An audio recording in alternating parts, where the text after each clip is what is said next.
now look to Titania Karial, Exeter College, to open the case for the opposition.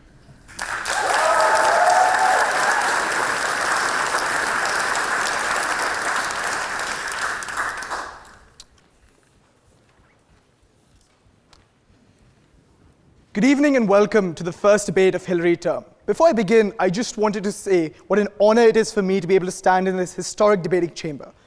As a kid who was 16, watching debates happen in this very chamber, I would have never dreamt that it would be possible that one day I stand here.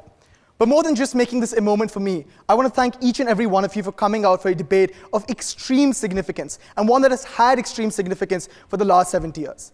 But I also want to make it very clear that this is not simply a rehashing of a debate of 70 years. That the focus of this particular debate is unique, and that is what I divert your attention to. This is about the dynamic relationship that has existed between the Arab world, a term that I think is maybe a bit too much of a generalization, and the people of Palestine and their unique role. Over my speech, I'm going to try to do three things. First, I'm going to try to establish what is the framework by which we judge whether there actually has been a failure of the Palestinian people. Second, I'm going to look at the range of policies, both historically and currently, adopted by nations within the Arab League that support both materially and the long-term interests of the Palestinian people. But finally, I'm going to make an argument to what do we characterize failure. Is not the attempt and the fact that in the comparative to other nations, the role that the Arab world has played being so much more important, one that means we no longer characterize it as simply a failure. But before I examine this, it falls upon me to introduce the speakers of the government. We've just heard Adam Wilkinson Hill, a first-year history and politics student from Jesus College. When Adam is not busy managing his 3 separate Twitter handles and his perfectly refined LinkedIn profile, he serves as a member of the Secretaries Committee of the Oxford Union. Unlike his college, though, Adam has often tried to downplay his role with Jesus, but don't worry about this. As a member of the Labour Friends of Israel, he has embraced being a man of several contradictions. All jokes aside, though,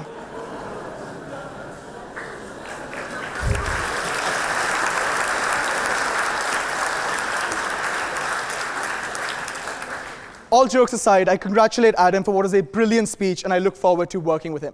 Speaking next after him and after me would be Dr. Mudar Zahran, a Jordanian Palestinian writer who is the Secretary General of the Jordanian Opposition Coalition.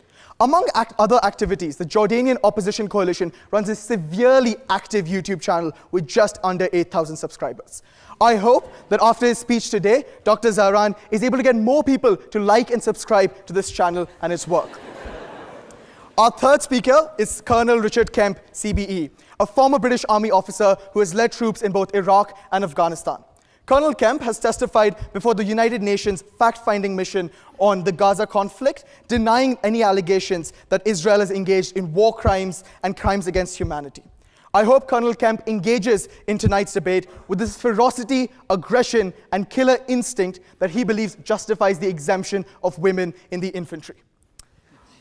Our final speaker in today's debate is Dr. Imad ad-Din Ahmad, a Palestinian-American scholar who is the president of the Islamic American Zakat Foundation, a religious and charitable organization that serves the needs of Muslim people within the United States of lower socioeconomic backgrounds. While researching about Dr. Ahmad, I found out that in an attempt to break the two-party US system, Dr. Ahmad ran as a libertarian candidate for the US Senate. I hope he has more luck tonight and is able to convince more than 1.3% of the voter base in this occasion.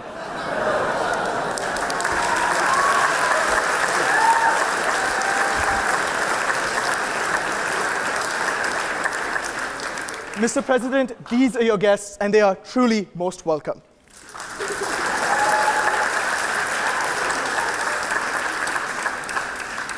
As I briefly mentioned earlier, we first need to examine, before pointing fingers at failures of different parties, at what is the framework of failure. Adam suggests that it should be neglect, but I think that this is far too unnuanced for the complexity in this particular instance. Because we're not just judging whether there was a binary option of doing something right or doing something wrong. We're dealing with a spectrum of positions that could have been adopted by a vast number of countries. Given that being the case, I think there are 3 broad guidances on what is the framework for failure in today's debate. The first is, what were the goals of the Arab world, even though it's such a broad concept, when it approached the Palestinian people?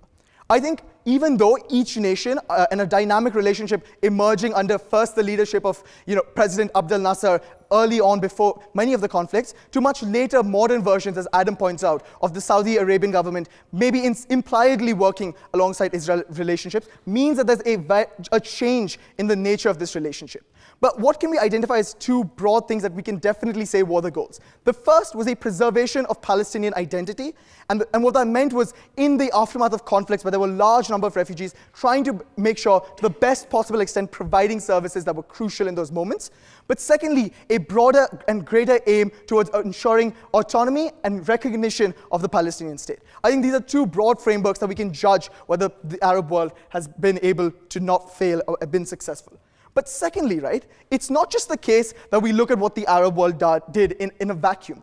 It is necessary in this particular debate to take it in the broader context, to compare the work done by the Arab world to that of the United States of America, to that of other important international actors. And when I mean work done by them, I don't mean the fact that they can afford to pay a much larger sum of money as opposed to formerly colonized Arab nations. I mean the actual integrity in trying to re-assimilate and bring in the Palestinian people in an identity. The last aim I think we're going to look at here is what the counterfactual was. That is to say, if you walk out of those doors believing that the Arab world has failed the Palestinian people, you also need to ask yourself, what would have happened if the Arab world didn't do all that it has done for the Palestinian people? Would that have actually been a world that we think is better than the one that we currently live in?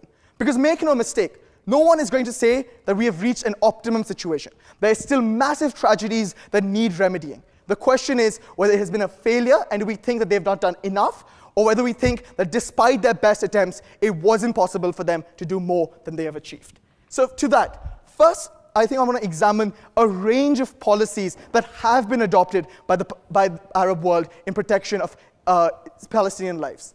The first and the most important one would be to identify who is the most vulnerable actor in this particular debate.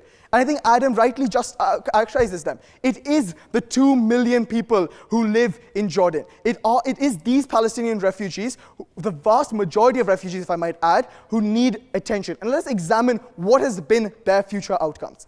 Palestinian refugees in Jordan have the access to full citizenship. What this means is that even though there can continue to be cases of discrimination, the vast majority of Palestinian refugees have been able to achieve citizenship. This can be given testament by the fact that the UNRWA, which works for the Relief and Work Agency for Palestinian citizens, had to downsize its operations within Jordan because Palestinian refugees are actually able to integrate within society. What does this look like on the ground? It means kids who are actually able to go to government schools. It looks like mothers who don't need to worry about childbirth because they can access healthcare services. This is material gains that cannot be quantified. In an absence of this support by the Jordanian government, these very lives would have also been at stake, would have had far worse outcomes in their own life. To deny that would be manifestly untrue and something that cannot be sustained by the government. But secondly then, what do we think about the long-term goals of Palestine that the Arab world has secured? I think in the words of Lin-Manuel Miranda from Hamilton, it is incredibly important to be in the room where it happens. And this is what the Arab world has been able to ensure for Palestinian people and the Palestinian state. What does this look like? It looks like a range of policies right from 1948, vocally fighting for the recognition of the Palestinian people and the Palestinian state. And I'm not going to suggest that some of the means used were valid. I think violent means should be condemned. But what should not be forgotten is that right up till 1933 in the Oslo Accords, it was the movement and the work of a vast majority of Arab nations through the Arab League which allowed for a recognition by Israel of the Palestinian state. This is something that cannot be undenied. The fact is, without this kind of efforts, we would not have a world in which you could have any negotiations that are meaningful. So any person who suggests that there are future versions by which we can come to a settlement on the Israel-Palestine situation has to agree the fact that the Palestinian people were given a seat on the table is significantly important and something that was only achieved by the Arab world. But more importantly, what does the modern version of this look like, right? Because sure, they did this in 1993. You might be asking yourselves, what about today? What are they doing today?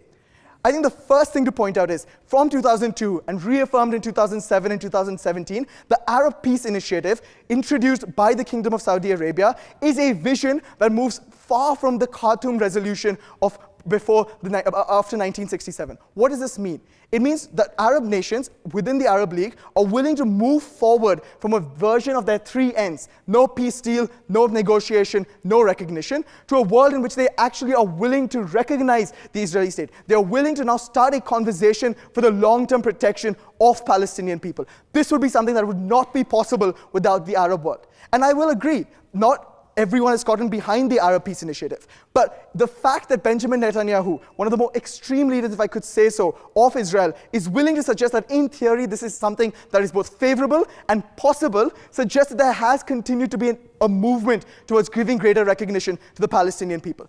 But lastly, on these policy grounds, we have to remember that a vast amount of administration of the Palestinian state happens by the Palestinian Authority. Now, initially the formation of the PLO was violent and one that can be condemned.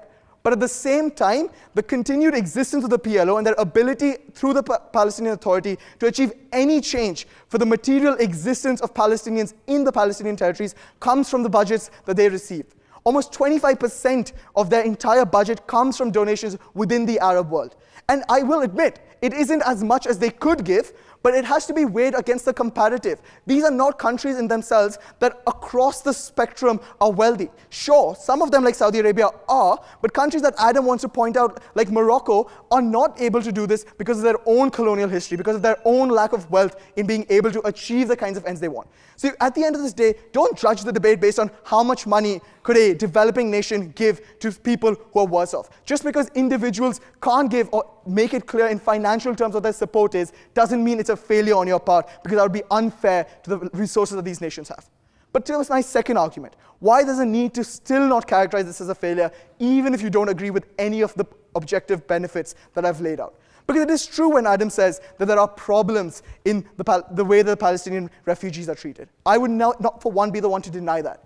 But what I would argue is that on the comparative, we need to examine how other international actors have worked. Because Adam can't stand up here and tell you the United States and the EU is taking the brunt of bearing the cost of the Palestinian refugees when President Trump decides to unilaterally cut almost all support for UNRWA and reduce the ability of this agency to serve the Palestinian interests. But more importantly, right, we need to recognize that international attention to this topic and to the Palestinian people has been often lost and been divided because of other conflicts that exist, because of other issues that the world needs to focus on more. In the shadows, it is often the Arab world and the Arab League that has helped continue the fight for the Palestinian people, and this is something that cannot be forgotten. But at the end, I bring it down to that last piece of framework that I started with. What would have been the counterfactual? And you have to ask yourselves the personal question. If the Arab world had been the way that many European countries today treat Syrian refugees, would the Palestinian people have been in a better position? You need to ask yourselves, when other refugee conflicts have existed of the same scale as we see of Central African Republic refugees, would the world have been as generous to the Palestinian people? Because make no mistake, the situation isn't optimum, but a suboptimal outcome based on real political, diplomatic, and financial capital exerted by the Arab world cannot be characterized a failure. It would be a grave injustice and would make the blame it would transfer the blame squarely onto the Arab world, a proposition that is deeply unfair. For all of these reasons, and more that my brilliant speakers after me will bring up, I'm incredibly proud to oppose this motion, and I hope you do too.